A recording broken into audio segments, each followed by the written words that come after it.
morning, students. Today we are going to revise the wave theory of light. So we'll start with the definition of wavefront. So wave has amplitude, phase, frequency, wavelength, etc.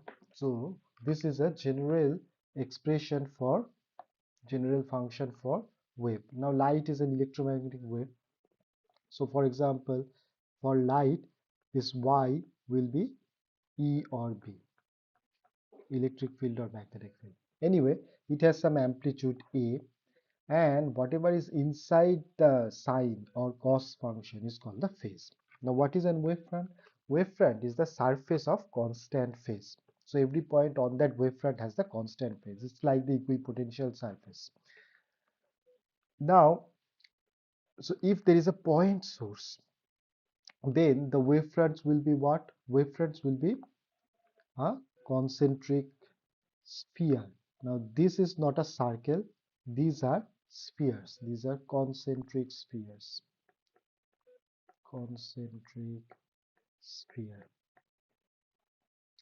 So if there is an object at infinity, what are the wavefronts? Wavefronts will be plane, parallel planes. Okay. What are the rays? Rays are the line which are perpendicular to the wavefront and in the direction of the flow of energy. So for example, for object at infinity, so we need to draw a line which is perpendicular to all the points on the wavefront. Similarly, for a point source, the rays are the lines which are perpendicular to this wavefront. So these are the rays. Okay. Similarly. Now these two definitions, wavefronts and rays, they are important. And you need to remember that the ray and the wavefront are perpendicular to each other. Ray is the direction of the energy, and the area of the wavefront will give you what is the intensity of the light at that point, which means the intensity is also depends on, so it should be written as intensity, not the energy. Intensity will be depends on proportional to amplitude squared. So from the area of the wavefront, you can find out the amplitude of the wave at that point. So for example, this surface area 1, and if I compare this surface area 3, now in this case 1 has smaller area,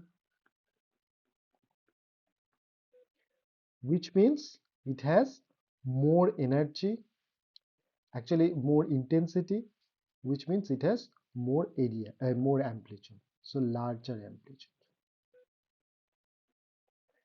Compared to 3, which has larger area and smaller amplitude. But in this case, if I do take various points on different wavefront, for example, let's say uh, x, y, z, w, all of them, all of this x, y, z, w has the same intensity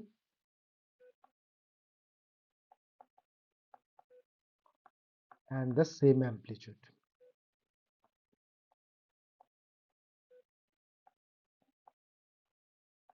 Fine.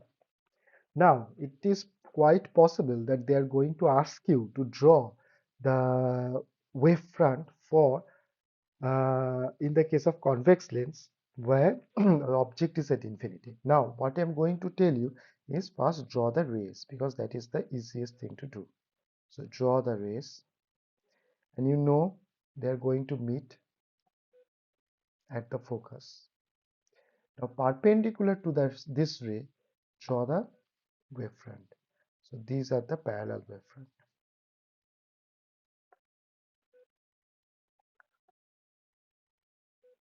Okay.